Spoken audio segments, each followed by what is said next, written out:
નમસ્કાર વિદ્યાર્થી મિત્રો, તો કેમ બધા મજામાં? લાસ્ટ જે આપણે જેટલા પણ જૂના લેક્ચર્સ જોયા એમાં આપણે વિદ્યુત ક્ષેત્ર, વિદ્યુતીય બળ, વિદ્યુત સ્થિતિમાન, વિદ્યુતીય સ્થિતિ ઊર્જા, ઇલેક્ટ્રિક ડાયપોલ, ટોર્ક, કાર્ય, આ બધા ટોપિક જોયા જે સારા ટોપિક હતા. હવે વિદ્યુતની અંદર સ્ટેટિક્સમાં, વિદ્યુત શાસ્ત્રમાં હળવા હળવા ટોપિક જોવાના છે અને એમાંથી એક હળવો ટોપિક છે નાનકડો, વિદ્યુત ક્ષેત્ર રેખાઓ. મેં એટલા માટે કીધું હળવા ટોપિક, કારણ કે પેલા જે આપણે કોમ્પ્લેક્સ પ્રોબ્લેમ જે સોલ્વ કર્યા ને એટલા નહીં હોય, આમાં પ્રમાણમાં સહેલું હશે. ચાલો, તો ભાઈ પેલા તો કોને કહેવાય વિદ્યુત ક્ષેત્ર રેખા? ઘણી બધી અલગ અલગ ડેફિનેશન છે. NCERT ની ડેફિનેશન કહે છે કે ભાઈ વિદ્યુત ક્ષેત્ર રેખા કોને કહેવાય? તો કોઈ પણ વીજભાર કે વીજભાર તંત્રના વિદ્યુત ક્ષેત્રની ચિત્રાત્મક રજૂઆત. આ એક્ઝેક્ટ NCERT ના શબ્દો છે, તો એ લખું છું, પછી હમણાં હું પણ સમજાવું છું. કોઈ પણ વીજભાર હોય તો આપણને ખબર છે ભાઈ વીજભારનું શું હોય, પોતાનું કંઈક વિદ્યુત ક્ષેત્ર હોય. માનો +Q વીજભાર છે, તેનું પોતાનું કંઈક વિદ્યુત ક્ષેત્ર હશે. તો આ વિદ્યુત ક્ષેત્રની ચિત્રાત્મક રજૂઆત, કેવી રજૂઆત? ચિત્રાત્મક રજૂઆત, એને કહેવાય વિદ્યુત ક્ષેત્ર રેખા. ચિત્રાત્મક રજૂઆત ફેરાડે આપી હતી. ચાલો, તો વીજભાર કે વીજભાર તંત્રના વિદ્યુત ક્ષેત્રની ચિત્રાત્મક રજૂઆત, એને કહી દો વિદ્યુત ક્ષેત્ર રેખા. અથવા શું કહી શકાય સાંભળીએ, હું એમ લખી શકું કે વિદ્યુત ક્ષેત્ર રેખાઓ, વિદ્યુત ક્ષેત્ર રેખાઓ એ કે નહીં એ વિદ્યુત ક્ષેત્ર રેખાઓ એ એવી કાલ્પનિક રેખાઓ છે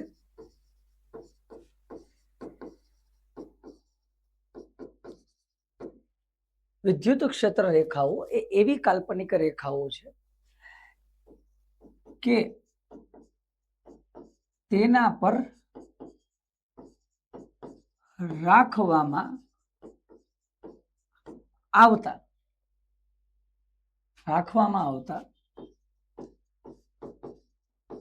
પરીક્ષણ વીજભાર પર લાગતા બળની દિશામાં અને તેના સદિશો વિદ્યુત ક્ષેત્રની તીવ્રતાના સમપ્રમાણમાં હોય. આટલું બધું બસ નાનકડું. વિદ્યુત ક્ષેત્ર રેખા પેલા તો કાલ્પનિક રેખા છે, સમજતો જા. કેવી રેખા છે? કાલ્પનિક. વિદ્યુત ક્ષેત્ર રેખાઓ, વિદ્યુત ક્ષેત્ર રેખાઓ કાલ્પનિક રેખાઓ છે. કલ્પનામાં જે આવું કઈ હોતું નથી. તો ભાઈ એક તો વિદ્યુત ક્ષેત્ર રેખાઓ કાલ્પનિક રેખાઓ છે. બીજું, એની દિશા ક્યાં હોય? તો રેખાઓ છે કે તેના પર, તેમાંની તેના પર રાખવામાં આવતા પરીક્ષણ વીજભાર પર લાગતા બળની દિશામાં હોય. મતલબ કે માની લે કે હું અહીંયા +Q વીજભાર રાખું, ધ્યાનથી સાંભળો. અહીંયા મેં શું રાખી દીધો? +Q વીજભાર. આ +Q વીજભારથી કોઈક અંતરે અહીંયા નાનકડો પરીક્ષણ વીજભાર છે Q0. Q0 આપણને ખબર ધન વીજભાર હોય. તો આ +Q Q0 ઉપર કઈ દિશામાં બળ લગાવશે? અપાકર્ષણ બળ, દૂરની દિશામાં. તો આનો મતલબ કે અહીંયા વિદ્યુત ક્ષેત્રની દિશા આ બાજુ હશે, +Q થી દૂર બાજુ. +Q થી કઈ બાજુ હશે? દૂર બાજુ. અને અચ્છા, હજી કીધું તેના સદિશો વિદ્યુત ક્ષેત્રની તીવ્રતાના સમપ્રમાણમાં હોય. વિદ્યુત ક્ષેત્રની તીવ્રતાના સમપ્રમાણમાં એટલે મતલબ એ છે, સાંભળ ધ્યાનથી, ટીંગી ટીંગી. ચલો, સમપ્રમાણમાં એટલે મતલબ જો આપણને ખબર +Q, આપણને યાદ છે ભાઈ વિદ્યુત ક્ષેત્રનું સૂત્ર હતું KQ/R². મતલબ ઈ છે એ વ્યસ્ત પ્રમાણમાં હોય R² ના. જેમ અંતર વધે એમ વિદ્યુત ક્ષેત્ર ઘટે.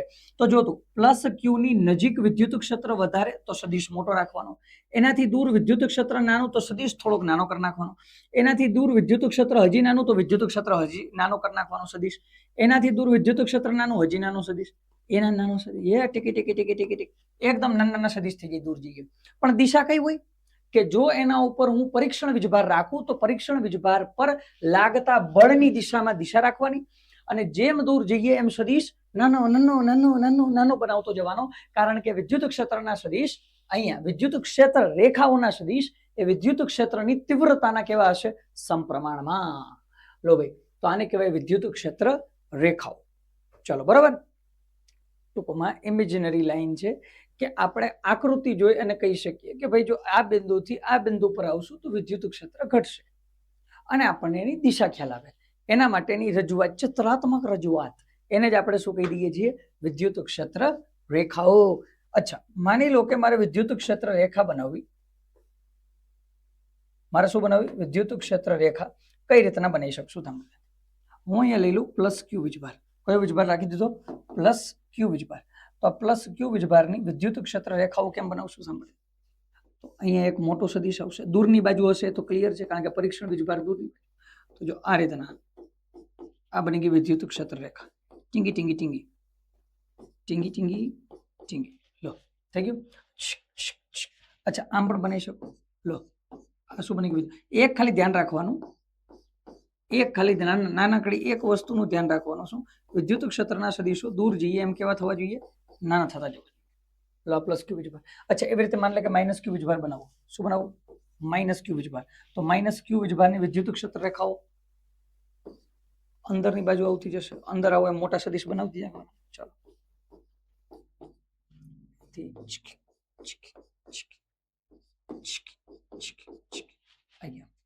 આમ પણ બનાવો. એ મોટો નાનો સદેશ.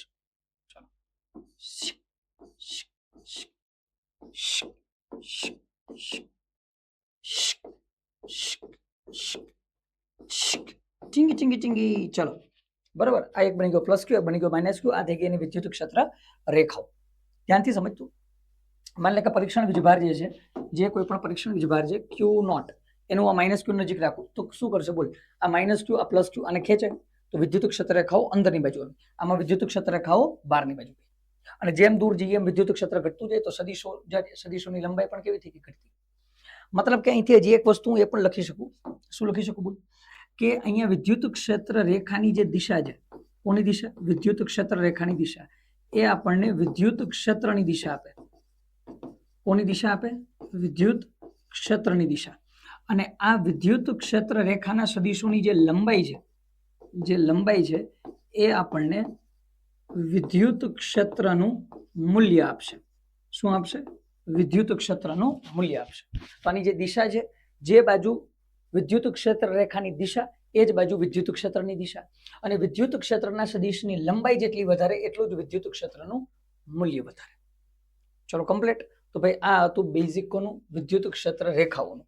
અહીંથી આપણે જોવાનું છે વિદ્યુત ક્ષેત્ર રેખાઓની લાક્ષણિકતાઓ. વિદ્યુત ક્ષેત્ર રેખાઓની લાક્ષણિકતાઓ. ચાલો સમજીએ એક પછી એક. સૌથી પહેલી લાક્ષણિકતા, પ્લસ ક્યુ વીજભારમાંથી એનો શું થઈ જાય? ઉદ્ભવ. અને માઇનસ ક્યુ વીજભારમાં પ્રવેશે છે. આ તો હમણાં થોડી વાર પહેલા જોયું તો આમાં કઈ અલગ વસ્તુ નહીં. એનું ટૂંકમાં લખું છું. ઉદ્ભવ ક્યાંથી થાય? ક્યાંથી નીકળે? પ્લસ ક્યુ વીજભાર. પ્લસ ક્યુ વીજભારમાંથી વિદ્યુત ક્ષેત્ર રેખાઓ નીકળે. જો ચિત્રાત્મક રજૂઆત છે, કાલ્પનિક છે, પહેલા જ વાત થઈ ગઈ. મતલબ કે આમાં ઇમેજિન નથી કરવાનું કે પ્લસ ક્યુ વીજભાર એમાંથી બધી ચાર બાજુ વિદ્યુત ક્ષેત્ર રેખાઓ નીકળતી હોય, એવું નહીં હોય. અહીંયા ઇમેજિનરી છે. વિદ્યુત ક્ષેત્ર ને ચિત્રાત્મક રીતે સમજવાની રજૂઆત છે આ. પ્લસ ક્યુ માંથી ઉદ્ભવ થાય અને છેલ્લે માઇનસ ક્યુ ની અંદર વિનાશ થઈ જાય, એની અંદર પ્રવેશી અને આત્મવિલોપન કરી લેશે. ખબર પડી ગઈ તને? તો પ્લસ ક્યુ માંથી ઉદ્ભવ થાય, માઇનસ ક્યુ માં પ્રવેશ. પેલું કમ્પ્લીટ. નંબર 2, બીજી લાક્ષણિકતા શું આવશે? બીજી લાક્ષણિકતા છે વિદ્યુત ક્ષેત્ર રેખાઓની. તેઓ ક્યારેય એકબીજાને છેદતી નથી. વિદ્યુત ક્ષેત્ર રેખાઓ ક્યારેય એકબીજાને છેદશે નહીં. કારણ શું હોય? કારણ કે જો ચુંબકીય ક્ષેત્ર રેખાઓ એકબીજાને છેદે, હું ડાયરેક્ટ લખું છું, જો છેદે તો છેદન બિંદુ પર, વાહ, કયું બિંદુ? છેદન. અરે, છેદન બિંદુ પર વિદ્યુત ક્ષેત્રની બે દિશા મળે જે શક્ય નથી. ઓહો, મતલબ કે માન લે એક વિદ્યુત ક્ષેત્ર રેખા આ બાજુ ગઈ, એક વિદ્યુત ક્ષેત્ર રેખા આ બાજુ આવી, એક આ બાજુ જાય, એક આ બાજુ જાય, અને માની લે કે અહીંયા બે છેદી ગઈ. હે, તો આપણે તમને કીધું કે ભાઈ જે બાજુ વિદ્યુત ક્ષેત્ર રેખા એ બાજુ વિદ્યુત ક્ષેત્રની દિશા હોય. હવે અહીંયા છેદી ગઈ તો મને તું કહી દે કે આમાં વિદ્યુત ક્ષેત્રની દિશા કઈ? તો આ બિંદુ ઉપર આ જે ક્ષેત્ર રેખા આવી આ બાજુથી જે ક્ષેત્ર રેખા આવી એના મુજબ વિદ્યુત ક્ષેત્ર આ બાજુ હશે ઈ. પણ જે ક્ષેત્ર રેખા આ બાજુ ગઈ એના મુજબ વિદ્યુત ક્ષેત્ર આ બાજુ હશે ઈ. તો વિદ્યુત ક્ષેત્ર લેવું કયું? આ બાજુનું કે આ બાજુ? શું કરવાનું? જય માતાજી, જે આવે લઈ લો એમ? ના ના ના, તો ભાઈ આ પોસિબલ જ નહીં. એક જ બિંદુ પર વિદ્યુત ક્ષેત્રની બે દિશાઓ હોઈ શકે નહીં. કોઈ એક બિંદુ પર વિદ્યુત ક્ષેત્રની એક જ દિશા હોય. અચ્છા, ઓકે ભાઈ. તો ભાઈ નંબર 2 કમ્પ્લીટ. નંબર 3, ત્રીજી લાક્ષણિકતા. ત્રીજી લાક્ષણિકતા છે વિદ્યુત ક્ષેત્ર રેખાની એ છે કે વિદ્યુત ક્ષેત્ર રેખાઓ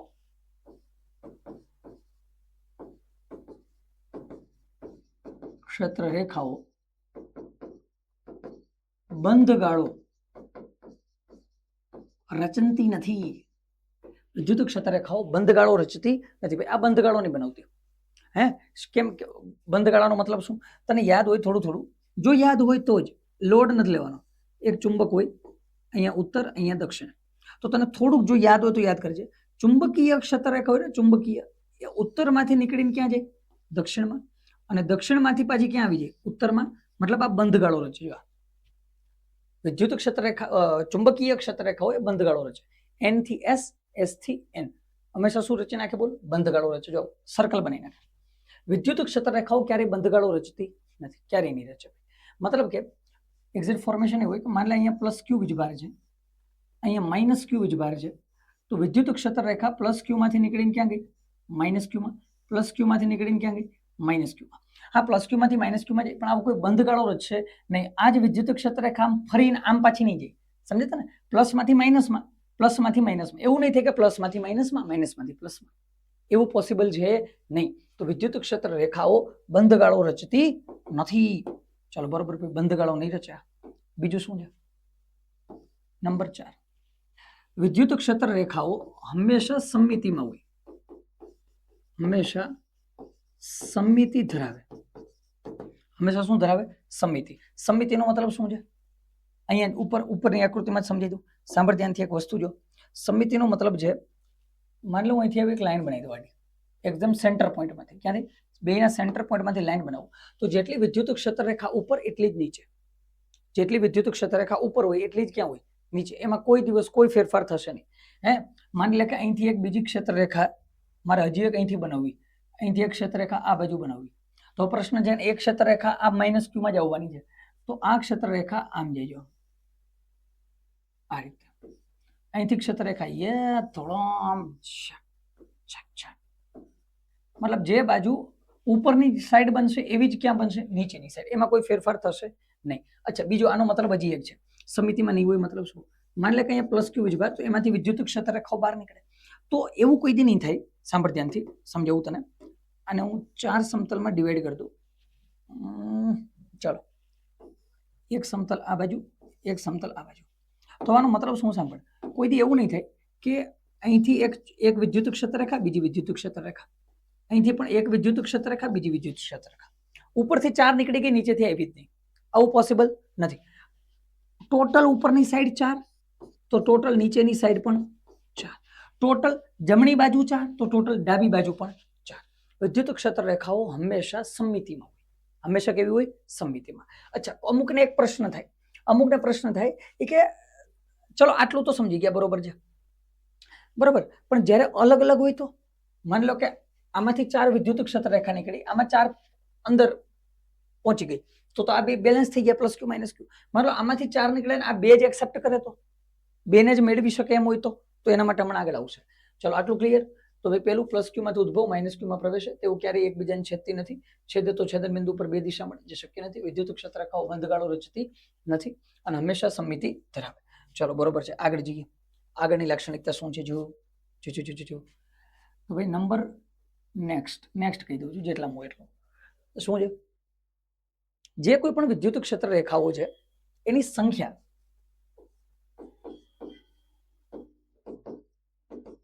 વિદ્યુત ક્ષેત્ર રેખાઓ ની સંખ્યા જુદી હોઈ શકે, પરંતુ તેમની ગીચતા હંમેશા સમાન રહે છે. શું કીધું સાંભળ, વિદ્યુત ક્ષેત્ર રેખાઓની સંખ્યા જુદી હોઈ શકે પરંતુ તેમની ગીચતા હંમેશા કેવી હોય? સમાન. ગીચતામાં ફેરફાર નહીં થાય. મતલબ સાંભળ ધ્યાનથી, માની લે કે મારી પાસે અહીંયા એક પ્લસ ક્યુ વીજભાર છે, એક પ્લસ ક્યુ વીજભાર છે. આ પ્લસ ક્યુ વીજભારમાંથી મને ઈચ્છા થાય કે આમાંથી હું બે વિદ્યુત ક્ષેત્ર રેખા નીકાળું, કઈ વાંધો નહીં. બીજો એક પ્લસ ક્યુ વીજભાર લઉં, હું આમાંથી વિચારું આમાંથી 4 વિદ્યુત ક્ષેત્ર રેખા મારે બહાર કાઢવી, કઈ વાંધો નહીં.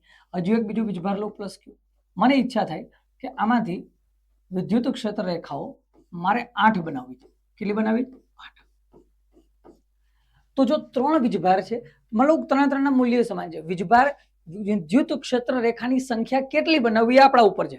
2 બનાવો તોય સાચું, 4 બનાવો તોય સાચું, 8 બનાવો તોય સાચું. એમાં કાંઈ લેવા દેવા નથી. ગીચતા સમાન રહેવી જોઈએ. શું સમાન રહેવું જોઈએ? ગીચતા. જેમ કે માની લો હું અહીંયા 2 વિદ્યુત ક્ષેત્ર રેખા બનાવું, કેટલી? 2. તો જો હું જેમ નજીક આવું એમ ગીચતા કેવી થઈ જાય? વધતી જાય. આમાં જો મેં 4 બનાવી તો હું દૂર હશે ત્યારે ગીચતા કેવી છે? ઓછી. હું નજીક આવું ત્યારે ગીચતા કેવી થઈ ગઈ? વધારે. આમાં 8 છે તો હું દૂર હોય ત્યારે ગીચતા ઓછી, હું નજીક આવું તો ગીચતા વધારે. ખ્યાલ આવી ગયો કે નહીં તને? તો ભાઈ જે કોઈ પણ વિદ્યુત ક્ષેત્ર રેખાઓની કોઈ સમાન વીજભારો માટે, મતલબ I પ્લસ ક્યુ સમાન વીજભારો માટે વિદ્યુત ક્ષેત્ર રેખાઓની સંખ્યા કોઈ પણ રાખી શકો, તમે ભલે જુદી જુદી હોય પરંતુ તેની ગીચતા હંમેશા કેવી રહેશે? સમાન. કે તમે જેમ નજીક આવશો એમ ગીચતામાં વધારો થતો જશે. મતલબ કે તમારું જે R છે, R ઘટે તો E વધે અને વિદ્યુત ક્ષેત્ર રેખાઓની ગીચતા પણ વધે. ચાલો ભાઈ આ એક મુદ્દો હતો. આગળ જઈએ. વિદ્યુત ક્ષેત્ર રેખાઓ ની સંખ્યા હંમેશા વીજભારના મૂલ્યના સમપ્રમાણમાં હોય છે. ભાઈ આ અલગ કેસ આવ્યો, જો સાંભળ ધ્યાનથી. આનો મતલબ શું છે? માની લે કે મેં એક પ્લસ ક્યુ વીજભાર લીધો અને આમાંથી મેં 2 વિદ્યુત ક્ષેત્ર રેખા બહાર કાઢી. કેટલી વિદ્યુત ક્ષેત્ર રેખા પર? 2. હવે જો અહીંયા હું વીજભાર પ્લસ 2q લઈ લઉં, કેટલો લઈ લઉં? પ્લસ 2q લઉં તો મારે અહીંથી કેટલી વિદ્યુત ક્ષેત્ર રેખાઓ બહાર કાઢવાની? 4. કારણ કે વીજભાર બમણો થઈ ગયો ને. વીજભાર બમણો તો વિદ્યુત ક્ષેત્ર રેખાઓની સંખ્યા બમણી. કીધું ને વીજભારના કેવી હોય? સમપ્રમાણ. વીજભારના મૂલ્યના સમપ્રમાણ હોય. એવી રીતે માની લે કે હું પ્લસ 4q વીજભાર લઈ લઉં. શું લઈ લઉં? Plus 4q. તો હવે કેટલી વિદ્યુત ક્ષેત્ર રેખાઓ બહાર નીકળે? બોલ. 4 ની ડબલ એટલે કેટલી થઈ ગઈ? 8. તો આમાંથી વિદ્યુત ક્ષેત્ર રેખાઓ મારે બહાર કાઢવાની 8. આ ત્રણેય માટે. એવી રીતના અચ્છા કોઈ એમ કે ના ના ના ના ના આપણે તો અલગ બનાવું. માની લે કે મેં પ્લસ ક્યુ વીજભાર લીધો, પહેલા મેં કેટલી વિદ્યુત ક્ષેત્ર રેખામાંથી બહાર નીકાળી હતી? 2. હું કહું ના ના ના મારે તો 4 રાખવી, કારણ કે મને કીધું સંખ્યા જુદી હોઈ શકે તો અહીંયા હું 4 રાખી શકું. પણ જો હવે આપણે અહીંયા પ્લસ 2q લઈએ, પ્લસ લઈએ 2q, તો હવે આમાંથી કેટલી વિદ્યુત ક્ષેત્ર રેખા બહાર કાઢવી પડે? 8. કારણ કે આપણે પ્લસ ક્યુ માં જ કેટલી લઈ લીધેલી? 4. તો 2. હવે 2q નું 4q કરું તો 8 ને બદલે કેટલી રાખવાની? 16. થઈ ગયું? તો ભાઈ આ પણ શું છે? વિદ્યુત ક્ષેત્ર રેખાની લાક્ષણિકતા. અચ્છા આગળના ફોર્મેશનમાં જઈએ. નેક્સ્ટ 9 શું છે? સાંભળ. જે કોઈ પણ વિદ્યુત ક્ષેત્ર હોય, જે કોઈ પણ વીજભાર હોય, વિદ્યુત ક્ષેત્ર પરથી વીજભારોનો ગુણોત્તર મેળવી શકાય. વિદ્યુત ક્ષેત્ર રેખા પરથી વીજભારોનો ગુણોત્તર મેળવી શકાય. કઈ રીતના? સાંભળ ધ્યાનથી.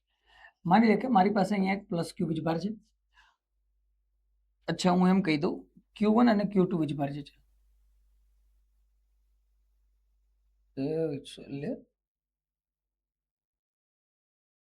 હા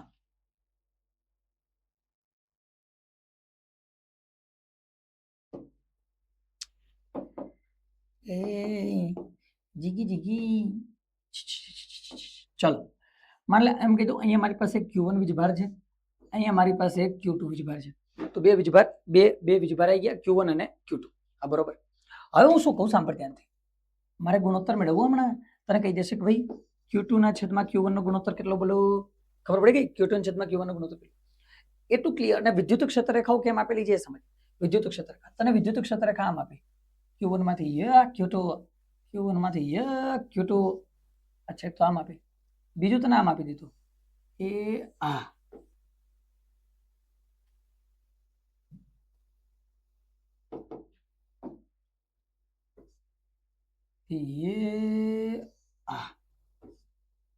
અને અહીંથી હજી બીજી લાઈનો આપી આમ, બરોબર. આ રીતે આવી આકૃતિ આપી દીધી. તને કીધું ભાઈ Q2 છેદમાં Q1 નો ગુણોત્તર મેળવો. તો પહેલા તો એ નક્કી કરવાનું, એક વસ્તુ નક્કી કરવાની. શું નક્કી કરવાની? કે આ Q1 બરાબર કેટલા હશે બોલ? કે Q વીજભાર હશે. કેટલા Q હમણાં હું કહું તને. અને આ Q2 બરાબર શું આવવાના છે? -Q. પહેલા તો આ, કારણ કે અહીંથી વિદ્યુત ક્ષેત્ર રેખા બહાર નીકળીને આની અંદર પ્રવેશી ગઈ. આની અંદર વિદ્યુત ક્ષેત્ર રેખા પ્રવેશી એનો મતલબ આ ઋણ વીજભાર જેવું લો ધન વીજભાર છે. અચ્છા બીજું આ તો -Q છે. હવે બીજું આની અંદર કેટલી ક્ષેત્ર રેખા આવી? 4. અને આમાંથી બહાર કેટલી નીકળી? 8. મતલબ કે આમાં વિદ્યુત ક્ષેત્ર રેખા બમણી છે તો વીજભારી કેવો હશે? બમણો. તો આ છે 2Q. અચ્છા તો Q2 ના છેદમાં Q1 કરો. Q2 કેટલા છે? -Q ના છેદમાં 2Q. આન્સર આવી ગયો -1/2. ખતમ. ખબર પડી ગઈ? કમ્પ્લીટ. એટલું ક્લિયર એકદમ. ચલો નેક્સ્ટ જઈએ ભાઈ. શું છે? વિદ્યુત ક્ષેત્ર રેખાઓ ની ગીચતા વધુ તેમ વિદ્યુત ક્ષેત્રની તીવ્રતા વધુ હોય. વિદ્યુત ક્ષેત્ર રેખાઓની ગીચતા વધારે એમ વિદ્યુત ક્ષેત્રની તીવ્રતા વધારે હોય. જેટલી અને એ જ થાય ને. જો તો અહીંયા ગીચતા કેવી થઈ ગઈ? વધારે. અહીંયા ગીચતા કેવી છે? ઓછી. તો જો અહીંયા ગીચતા વધારે હોય તો વિદ્યુત ક્ષેત્રની તીવ્રતા કેવી? વધારે. અહીંયા ગીચતા ઓછી હોય તો અહીંયા જો અહીંયા ગીચતા કેવી? ઓછી. તો અહીંયા વિદ્યુત ક્ષેત્ર કેવું? ઓછું. ઇનડાયરેક્ટલી વ્યસ્ત પ્રમાણમાં આર જ છે આ. ચાલો ભાઈ તો બરોબર છે. વિદ્યુત ક્ષેત્રની તીવ્રતા વધુ હોય. જો ગીચતા ઓછી હોય તો વિદ્યુત ક્ષેત્ર ઓછું હોય. મતલબ એમ લખી શકીએ કે વિદ્યુત ક્ષેત્ર રેખાઓની ગીચતા સમપ્રમાણમાં વિદ્યુત ક્ષેત્ર. શું લખી શકીએ? વિદ્યુત ક્ષેત્ર રેખાઓની વિદ્યુત ક્ષેત્ર રેખાઓની ગીચતા સમપ્રમાણમાં વિદ્યુત ક્ષેત્ર અથવા વિદ્યુત ક્ષેત્રની તીવ્રતા. ચાલો બરોબર. નેક્સ્ટ બોલો. નેક્સ્ટ જ્યાં વિદ્યુત ક્ષેત્ર રેખાઓ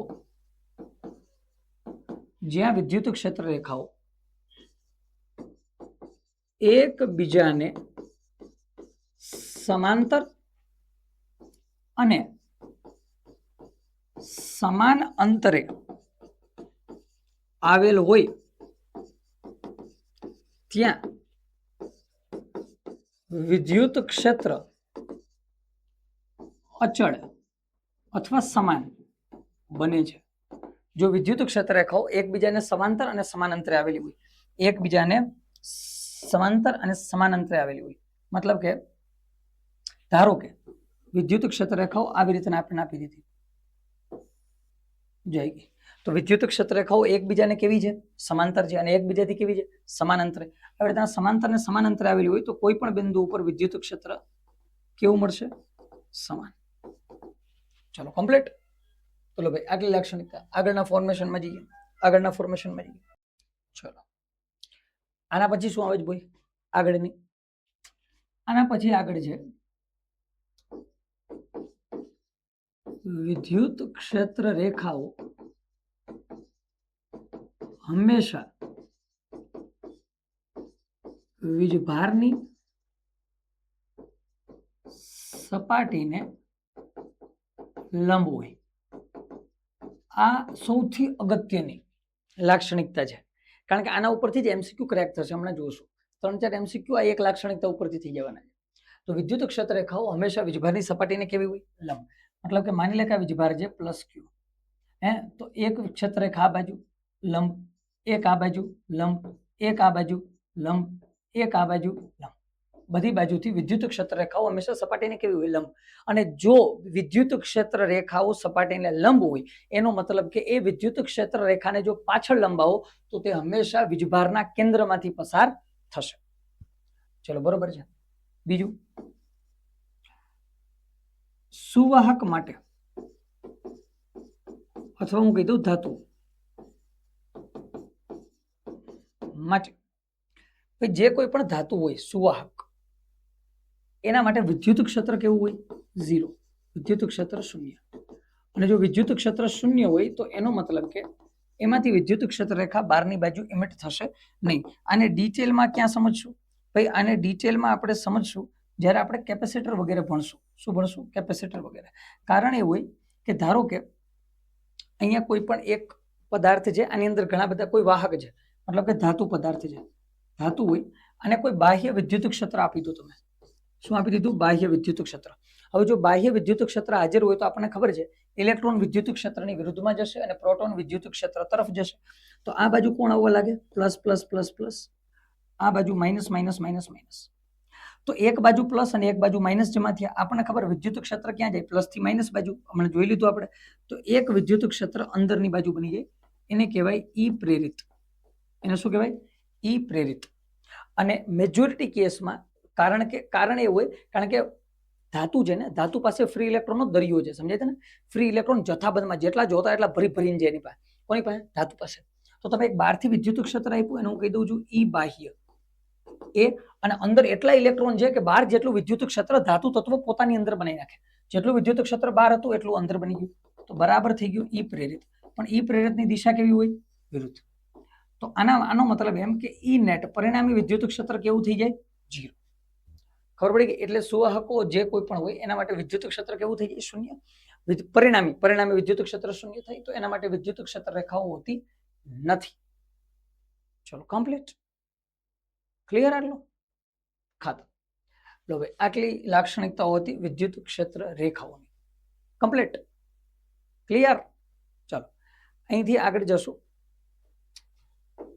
આગળનું ફોર્મેશન. આગળ શું છે સાંભળ ધ્યાનથી. આગળનો ટોપિક છે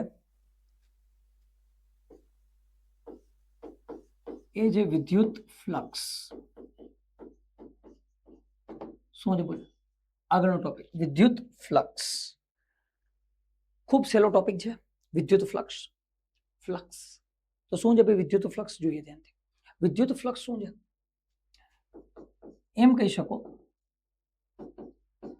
આપેલ ક્ષેત્રફળમાંથી પસાર થતી વિદ્યુત ક્ષેત્ર રેખાઓની સંખ્યાને વિદ્યુત ફ્લક્સ કહે છે. કોને કહેવાય વિદ્યુત ફ્લક્સ? કોઈ આપેલું ક્ષેત્રફળ છે, માની લે કે કોઈ આવું આપેલું ક્ષેત્રફળ છે, આ ક્ષેત્રફળ છે, આપેલ ક્ષેત્રફળ. આ આપેલ ક્ષેત્રફળમાંથી કેટલી વિદ્યુત ક્ષેત્ર રેખાઓ બહાર તરફ જાય? કેટલી વિદ્યુત ક્ષેત્ર રેખાઓ બહાર તરફ જાય એને આપણે કહી દઈએ છીએ વિદ્યુત ક્ષેત્ર, વિદ્યુત ફ્લક્સ. આ રીતે જો કોઈ ક્ષેત્રફળમાંથી વધારે વિદ્યુત ક્ષેત્ર રેખા પસાર થાય તો એનું ફ્લક્સ વધારે, ઓછી વિદ્યુત ક્ષેત્ર રેખા પસાર થાય તો એનું ફ્લક્સ ઓછું. બસ આને આપણે કહીએ છીએ વિદ્યુત ફ્લક્સ. બીજું કાંઈ નહીં હોતું વિદ્યુત ફ્લક્સમાં. ખબર પડી કે તને? આપેલ ક્ષેત્રફળમાંથી પસાર થતી વિદ્યુત ક્ષેત્ર રેખાઓની સંખ્યાને વિદ્યુત ફ્લક્સ કહેવાય. સંખ્યા વધારે ફ્લક્સ વધારે, સંખ્યા ઓછી ફ્લક્સ ઓછું. તો થોડું આપણું મગજ એવું પણ દોડવા લાગે કે જો વિદ્યુત ક્ષેત્ર રેખા વધારે હોય તો ગીચતા વધારે, ગીચતા વધારે તો વિદ્યુત ક્ષેત્ર વધારે. બિલકુલ વિદ્યુત ક્ષેત્રથી પણ આને આપણે કહી શકીએ. કેમ? હમણાં સમજશું. ચલો બરોબર. તો ભાઈ વિદ્યુત ક્ષેત્ર કેમ દર્શાવવામાં આવે? તો વિદ્યુત ક્ષેત્ર વિદ્યુત ફ્લક્સ કેમ દર્શાવવામાં આવે? વિદ્યુત ફ્લક્સની સંજ્ઞા છે ફાઈ. ઘણીવાર આપણે આને ફાઈ ઈ પણ લખીએ છીએ. ફાઈ ઈ લખવાનું એકમાત્ર કારણ એ હોય કારણ કે વિદ્યુત ફ્લક્સ પણ હોય અને ચુંબકીય ફ્લક્સ પણ હોય. તો ઈનો મતલબ ક્લિયર કરીએ છીએ આપણે વિદ્યુત ફ્લક્સ. આપણે તો જો કે વિદ્યુતના ચેપ્ટરમાં છીએ તો અહીંયા તો વિદ્યુત ફ્લક્સ જ આવવાનું. ફાઈ ઈ બરાબર સૂત્ર જ્યાંનું ઈ ડોટ એ. સૂત્ર શું છે બોલ? ઈ ડોટ ખરાબ ખરાબ ઈ બની ગયો ઉભું રહી થઈ ગયું ફ્લક્સ નું ફોર્મ્યુલા શું છે ઈ ડોટ એ આ ડોટ પ્રોડક્ટ છે તો ડોટ પ્રોડક્ટ ઉપરથી અહીંયા બનાવીએ ઈ એ કોસ થીટા શું બની જાય ઈ એ કોસ થીટા જો નાનકડું ફ્લક્સ મેળવવાનું હોય તો ડી ફાઈ ઈ બરાબર ઈ ડોટ ડીએ તો આ બની જશે ઈ ડીએ કોસ થીટા બરાબર ને ઈ ડીએ કોસ થીટા આ જે ભાઈ ફ્લક્સ નાનકડું કાંઈ નહીં ચીકી ચીકી જાય હે ચલો તો આ થઈ ગયું ભાઈ વિદ્યુત ફ્લક્સ આને આમ પણ કહી શકાય આને આમ પણ કહી શકાય ધારો કે અહીંયા કોઈ એક ક્ષેત્રફળ છે આવું આ ક્ષેત્રફળ અને આપણે અહીંયા ક્ષેત્રફળમાં શું લઈ લેવાનું ક્ષેત્રફળ સદિશ હે વિદ્યુત ક્ષેત્ર તો છે સાથે એ છે એ કોણ છે અહીંયા ક્ષેત્રફળ સદિશ એટલે તો ડોટ પ્રોડક્ટ બને ને ભાઈ એ શું છે ક્ષેત્રફળ સદિશ ક્ષેત્રફળ સદિશ હંમેશા ક્યાં હોય એના પોતાના સમતલને લંબ તો અહીંથી એ વેક્ટર બનાવો તો ભાઈ આ તો મેં બનાવી દીધો એ વેક્ટર ક્ષેત્રફળ સદિશ અને ધારો કે વિદ્યુત ક્ષેત્ર રેખા આ રીતના પસાર થઈ વિદ્યુત ક્ષેત્ર રેખા આ રીતના પસાર થઈ તો ઈ અને એ વચ્ચેનો જે ખૂણો છે વિદ્યુત ક્ષેત્ર અને ક્ષેત્રફળ સદિશ વચ્ચેનો જે ખૂણો છે થીટા એ આ છે થીટા શું છે બોલ થીટા શું છે તો હું કહી દઉં ક્ષેત્રફળ સદિશ અને વિદ્યુત ક્ષેત્ર વચ્ચેનો ખૂણો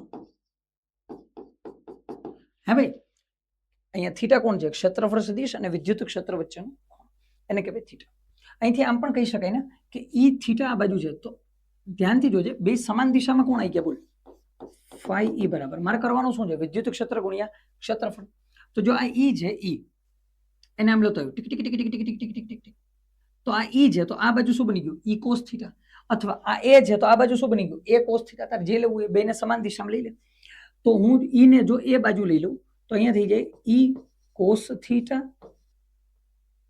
ઇન્ટુ એ તો અહીંથી થઈ ગયું પાછું ઈ એ કોસ થીટા ઈ એ કોસ થીટા અમુક સાહેબ તમે કે આ અહીંયા ઈ કોસ થીટા લીધો અહીંયા એ તો બે વચ્ચેનો ખૂણો 0 જ થવાનો કોસ 0 1 ખબર પડી ગઈ તો આ રીતના પણ દર્શાવી શકો કોને ફ્લક્સ અચ્છા બીજું કઈ ફોર્મેશન આ ભાઈ ઘણા છે ફોર્મેશન તો ઘણા છે ન્યુમેરિકલના ફોર્મેશન ઘણા બને છે જેમ કે ડીગી ડીગી ડીગી ડીગી ડીગી માની લે કે હું કહી દઉં અહીંયા કોઈ એવી સપાટી છે સમતલ બરાબર અહીંયા સપાટી છે અહીંથી ક્ષેત્રફળ સદિશ આ બાજુ એ વેક્ટર અહીંથી વિદ્યુત ક્ષેત્ર પણ આ જ બાજુ લંબાઈ આની એલ પહોળાઈ જાની બી મેં કહી દીધું ફ્લક્સ કેટલું તો અહીંથી ફ્લક્સનો ફોર્મ્યુલા લખવાનો ઈ એ કોસ થીટા ચાલો ઈ તો ઈ છે કોસ થીટા એ કેટલો છે બોલ લંબાઈ ગુણ્યા પહોળાઈ અહીંથી એલ બી અને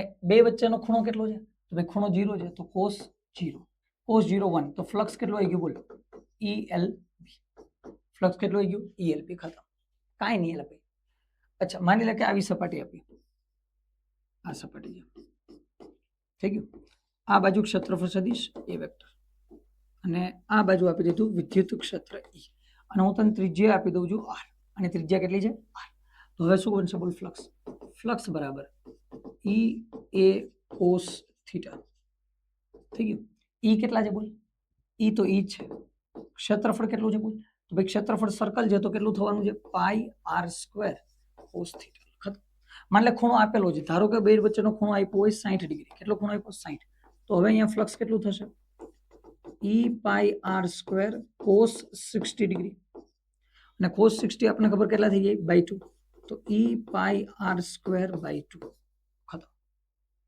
આ રીતે મળે ફ્લક્સ ઈઝી હોય ભૈયા હોય કે નહીં એકદમ ચાલો એક કેસ નીટનો પીવાયક્યુ પણ છે અને બીજી જગ્યાએ પણ આવે છે ધ્યાનથી જોશું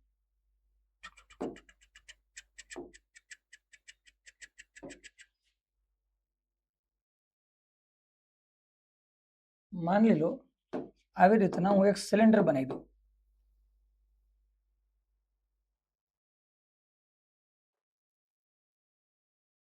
આ રીતના એક સિલિન્ડર બની ગયું અને આ સિલિન્ડરમાંથી વિદ્યુત ક્ષેત્ર રેખાઓ પસાર થાય. આમાંથી શું પસાર થાય? વિદ્યુત ક્ષેત્ર રેખાઓ. અને વિદ્યુત ક્ષેત્ર રેખાઓની દિશા આ છે. આ શું છે બોલ? વિદ્યુત ક્ષેત્ર રેખાઓની દિશા આ રીતે અહીંથી પસાર થઈ ગઈ વિદ્યુત ક્ષેત્ર રેખાઓ. અને આડછેદનું ક્ષેત્રફળ જે એ તને કહી દીધું કે ચલો આ આખા નળાકાર માટે કુલ ફ્લક્સ કેટલું, નળાકાર માટે કુલ ફ્લક્સ કેટલું. તો હું જોઈશ ભાઈ પેલા કે નળાકારની બાજુ કેટલી, તો 3 બને. એક તો આ બાજુની બાજુ બને,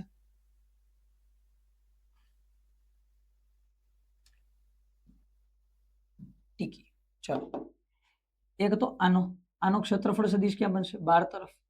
હે કેમ થયા? ચલો એક તો આનો ક્ષેત્રફળ સદિશ બની જશે કઈ બાજુ? 12 ની બાજુ. એ આ સપાટી નંબર 1. બીજો આનો ક્ષેત્રફળ સદિશ ક્યાં બનશે બોલ? આ બાજુ બનશે. એ આડછેદનું ક્ષેત્રફળ. આ સપાટી નંબર 2. અને ત્રીજી આ નળાકાર વાળી જે સપાટી છે ફરતે બાજુ, એનો ક્ષેત્રફળ સદિશ બનશે 12 ની બાજુ. એ થઈ ગયું. આ સપાટી નંબર 3. તો પહેલા તો મને કહી દે ત્રીજી સપાટીનું ફ્લક્સ કેટલું થઈ ગયું? 0. ત્રીજી સપાટીનું ફ્લક્સ, ઉપરની જે સપાટી હતી એનું ફ્લક્સ કેટલું? 0. કારણ શું ભાઈ? ફ્લક્સ 0. એમ કેમ 0 કરી દીધું? વિદ્યુત ક્ષેત્ર આમ જઈજો, વિદ્યુત ક્ષેત્ર આમ જાય, એરિયા વેક્ટર આ બાજુ છે, ક્ષેત્રફળ સદિશ, બે વચ્ચેનો ખૂણો કેટલો? 90.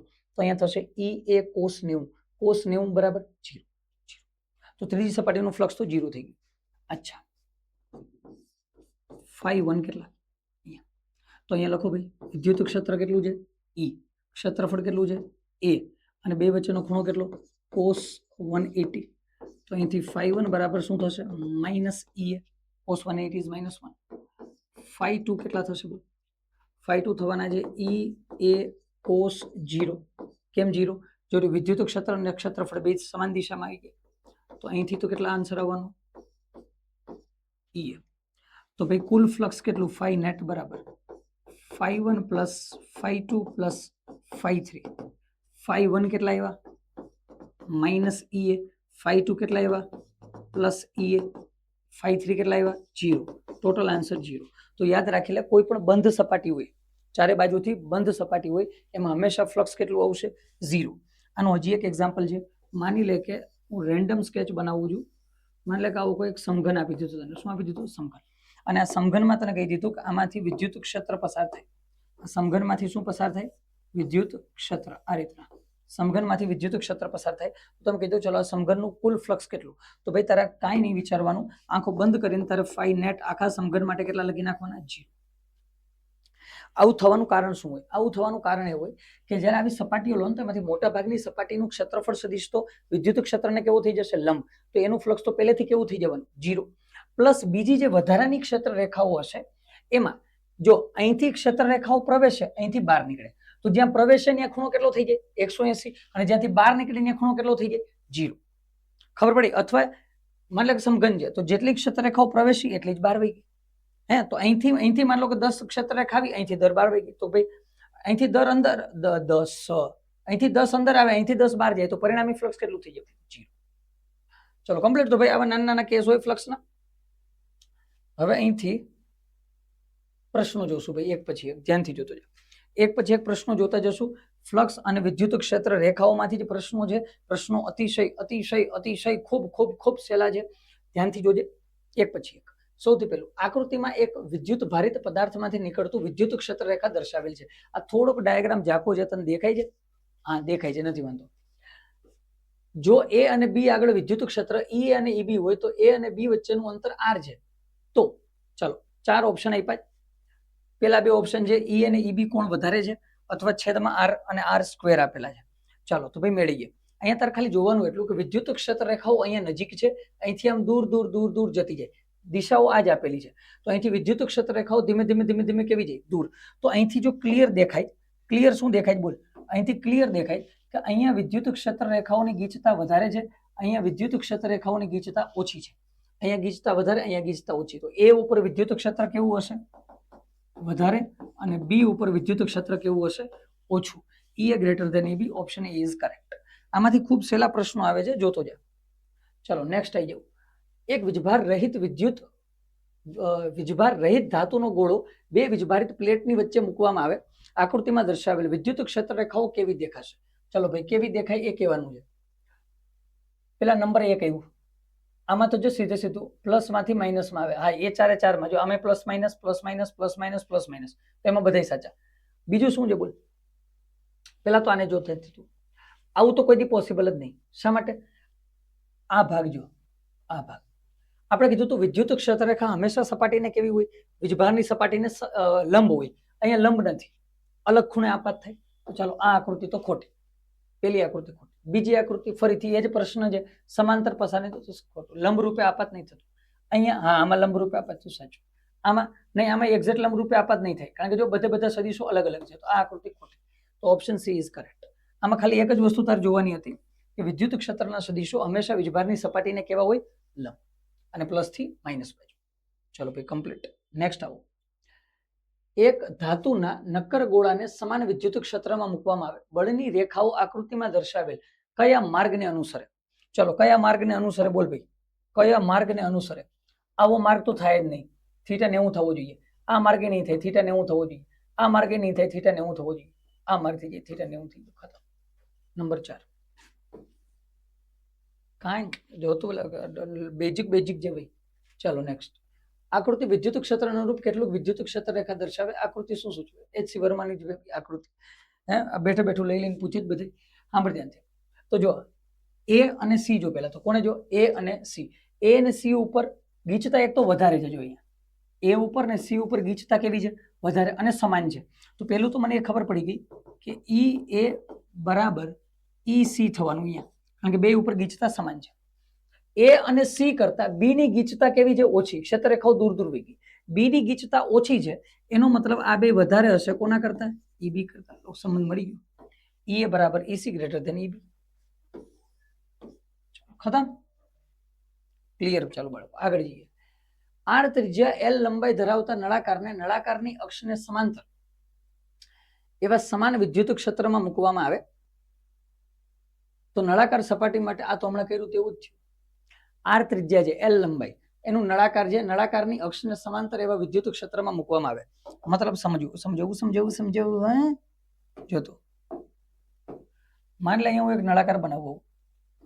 નળાકાર. ચાલો, અહીંયા હું શું બનાવી દીધું બોલ? અરે ચલો, અહીંયા હું નળાકાર બનાવ્યું. સુમાક. ત્રિજ્યા કેટલી આપી? આર. તો ભાઈ ક્ષેત્રફળ તો કેટલું થઈ જવાનું? પાઈ આર સ્ક્વેર. હાલો, એ ડન. લંબાઈ કેટલી આપી દીધી? એલ. જો કે એનું કંઈ કામ નથી, પણ આપી તો લઈ લઈએ. હવે કીધું આની અક્ષ ક્યાં હોય હું તને બતાવું છું. સાંભળ, કોઈ પણ જે અહીંયા આપણી પાસે નળાકાર છે, આ નળાકારની અક્ષ થઈ.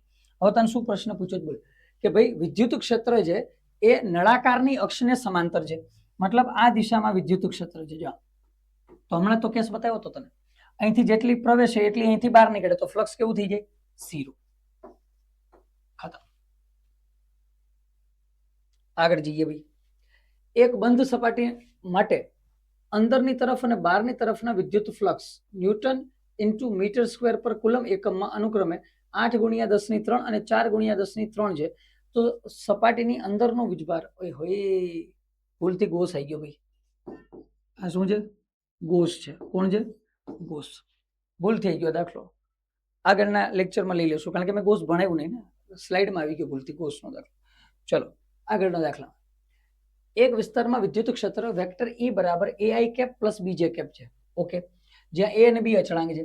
YZ સમતલને સમાંતર, ઓકે, YZ સમતલને સમાંતર L બાજુવાળા ચોરસ ક્ષેત્રફળમાંથી પસાર થતું ફ્લક્સ કેટલું હશે? ચલ સાંભળ ધ્યાનથી.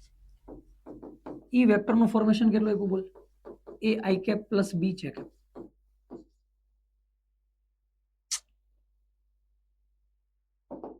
AI કેપ પ્લસ B છે. અને YZ સમતલને સમાંતર L બાજુવાળું ચોરસ છે. ભાઈ ચોરસ L બાજુ છે અને YZ સમતલમાં છે. સમજ ધ્યાનથી. માની લે કે હું કહી દઉં કે ચલો આ સમતલ YZ સમતલ છે, આ સમતલ કયું છે? YZ સમતલ છે. અચ્છા, તો YZ સમતલ જે છે અરે એમાં જ L બાજુવાળું ચોરસ ક્ષેત્રફળ છે. ચોરસ છે તો લંબાઈ L, પહોળાઈ L. અને YZ સમતલમાં છે તો એનું ક્ષેત્રફળ સદિશ તો આવી રીતના આવશે 12ની બાજુ એટલે કે x માં.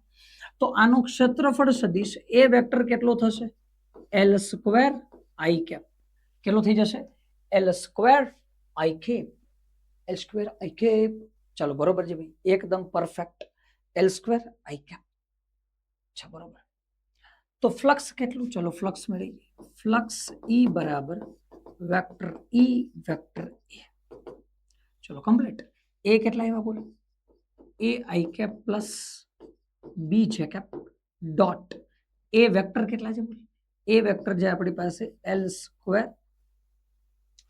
બસ બસ બસ કેટલા છે L સ્ક્વેર I કેપ કેટલા છે L square I cap I કેટલા થઈ જાય 1 તો આન્સર આવી જશે A L સ્ક્વેર I જે તો 0 થાય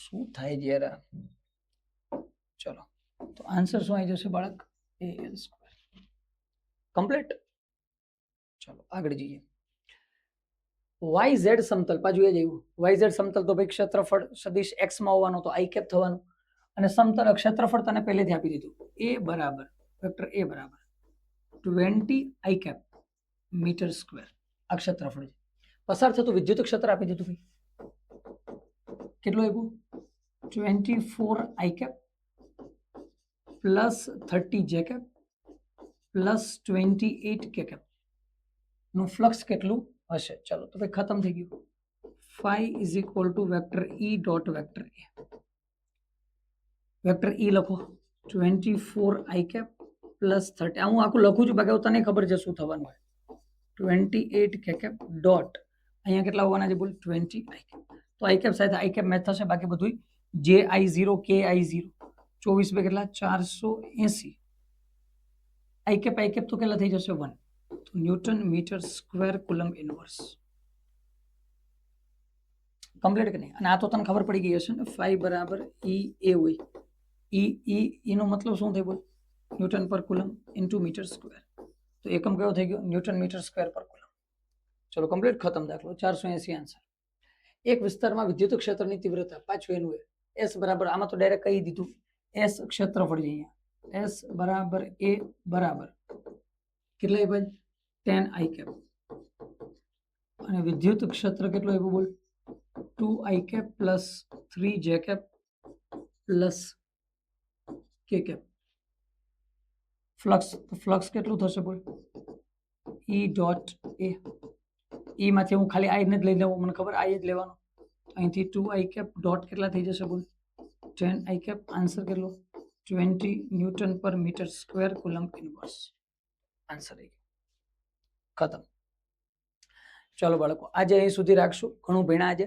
વિદ્યુત ક્ષેત્ર રેખાઓ ભણ્યા વિદ્યુત ફ્લક્સ ભણ્યા એના નોર્મલ દાખલાઓ હતા આવતા લેક્ચરમાં ફ્લક્સ સારી રીતે ભણશું ઇન્ટિગ્રલ મેથડમાં ઘણી બધી વસ્તુઓ જોવાની છે જોશું અને પછી આવતા જ લેક્ચરમાં ગોસની અંદર પણ જશું ચલો કમ્પ્લીટ તો સારા ટોપિક્સ આગળ આવે છે અને પ્રમાણમાં સેલા ટોપિક છે આગળ જે ભણ્યા એના કરતા તો ત્યાં સુધી વાંચતા રહેજો ભણતા રહેજો MCQ સોલ્વ કરતા રહેજો કઈ પ્રશ્ન હોય તો કહેજો થેન્ક યુ ધન્યવાદ